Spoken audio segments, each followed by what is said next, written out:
We're still here in PCA 2026, and we've been making a lot of connections here. I'm here with Michael.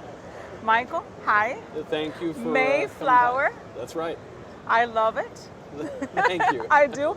This booth is amazing. Thanks. And I want you to tell me everything. I want you to tell me about the cigars, the podcast, the booth, the name. I want to know everything about you. Right. So we'll start with the booth. Okay. I love the booth. They built me a ship because Okay. obviously the cigar is named after the Mayflower, which is the first ship that came over here to America, to the Plymouth colony.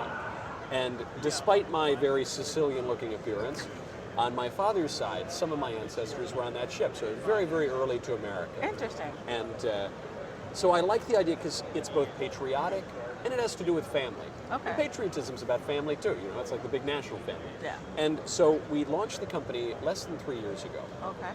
And there's an amazing family connection there too, because when I was a boy, I started smoking cigars at 15. And Really? Yeah. I was, Did your dad knew and your mom? They knew. Oh, They knew. But and my mother, she smoked 1 billion cigarettes a day. I hate cigarettes, Yeah. but All right. she was okay with the cigars, and she gave me a box of Oliva Serie O cigars shortly before she died when I was a teenager, and so I very prized possession of mine. Yeah, of course. Fast forward, I really wanted to start a cigar company, and I got this podcast, we had a big media platform, you know, all this stuff was happening, but I really wanted my cigar company. So, providentially, I was doing a TV show, and behind me, a guy comes up and says, "Hey, Knowles, I got to get you one of my cigars." I said, "Oh, yeah." He goes, "Yeah, it's a rebanded Oliva. I'll put you in touch with the CEO. Anyway, he made this connection. The cigar that he handed me was the same cigar that my mother bought me the box of. There was, so my cigar is now made at that very same factory. There's 3 blends, the Mayflower Dawn, the Mayflower Dusk, and the Mayflower Dream. We launched it 2.5 years ago or so.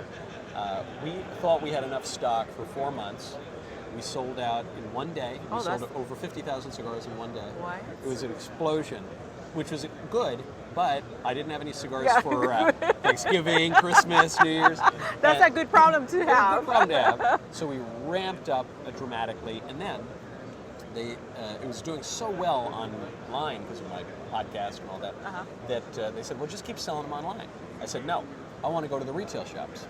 And they said, "Well, you're crazy. You're going to cut your profit margin. It's going to be a lot of work." I said, "I don't care. The cigar culture is in person. Yes. It's a physical Yes. thing. You know, you got so that's where it is. So from a business, I'm going to make it up on volume, what I lose on margin. And even forget the business. I just want to be there. That's where it is." So we went to our first PCA last year. Now I'm happy to say we went from nothing to over 100 retail shops. And yeah, so it's been great. It's just been a total blast. Amazing. Yeah, we love it. And we got to keep our ship. And I like it too. Let's talk about women in the cigar. What have you seen the women getting into it? What do you sell the most? So the cigar that women like the most from Mayflower is my little tin of petite Coronas. Okay. So it's not a cigarillo. It's a true long filler hand-rolled cigar, which is a miniature of the Mayflower Dawn. All right. I call them the Mayflower Compact. And it's funny, women are attracted to it because it's a more petite cigar. Funny thing is, though, it's got a higher proportion of wrapper tobacco to filler tobacco. Really, in many ways, it's a stronger cigar. It's a fuller-bodied cigar, and but they think it's sort of daintier or whatever. Now, I love that size. I smoke a lot of that. I have noticed, just generally, more and more women smoking cigars. Absolutely. There were always some women, strong women who smoked Yeah. cigars, but it was a minority position. Now I go to different cigar festivals, certainly I go to 1 billion lounges. You see more and more women there. Yes. Which absolutely. is, it takes a certain kind of woman to smoke a You cigar. think? Yeah, but How would you describe a woman smoking a cigar? it's got a little verve, you know. A woman who smokes a cigar, she's got a little, I don't know what she's powerful. She's a powerful woman. Okay. Yeah. I like that. You know, I think women were more open to try stuff. I think men, when they like something, they're like, okay, Yeah. this is what I like, This and is I want to it. stay here. Yes. So women, we try to explore. Yeah. I don't know. I'm not gonna say flavor because flavor cigars to me are not cigars. Yeah. But well, Yeah. that's our starting point for But some that's women. the starting point, though. I've found this, especially with women. they'll say, oh, let me try this flavored cigar. Let me try this sweet, whatever. But then if they're going to stick with it, very quickly they move past that. Absolutely. Yeah, that's a good thing. That's a good thing about it. If we like it, okay, let's try another thing. That's right. Let's talk about the podcast. Yes. How long has it been going on? So my show, gosh, at this point, it's been going on for 8 or 9 years. Dios mío. I know, that's a long, I didn't know I was that old. I know, you reminded me how old I am. How old are you? I'm kidding. I know, I'm yeah, kidding. lady never tells, but I just turned 36. Okay. And this is on this platform, the Daily Wire, which started 10 years ago, a little over 10 years ago now.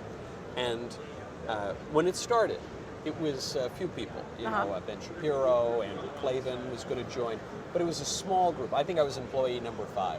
And they asked me to join, help out, and start the company. And I didn't even call them back right away. And because I thought, this thing, whatever. These are my friends. Maybe it'll be a fun gig for 6 months until it falls apart. And this thing took off like a rocket ship. It became a really, really big new media platform. And then I like to tell people, I was so bad at the jobs they were giving me, they gave me a show because it was the only thing I could do.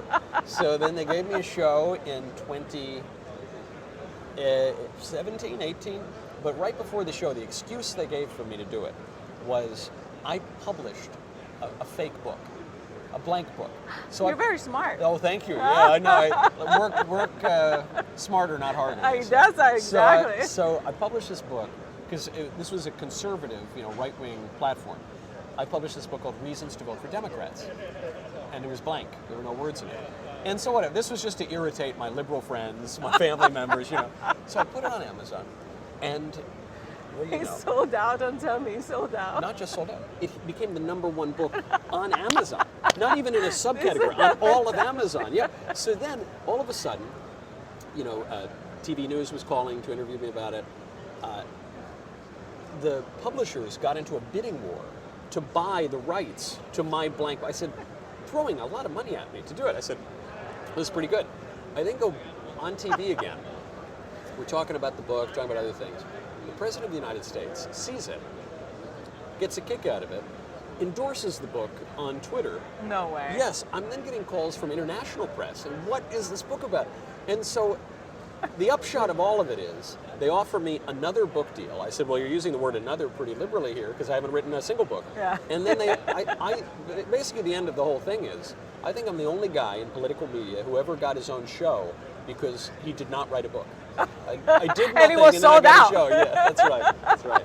I love it, Michael. I love it. And going back to the cigar, what do we have here launching at PCA? Do you have anything new? Anything that people would like to know? So since last year, we now have a substantial supply of the Mayflower Dream, which is our double Maduro. So it's a Pennsylvania broadleaf wrapper with a San Andres Oscuro binder, Nicaraguan filler.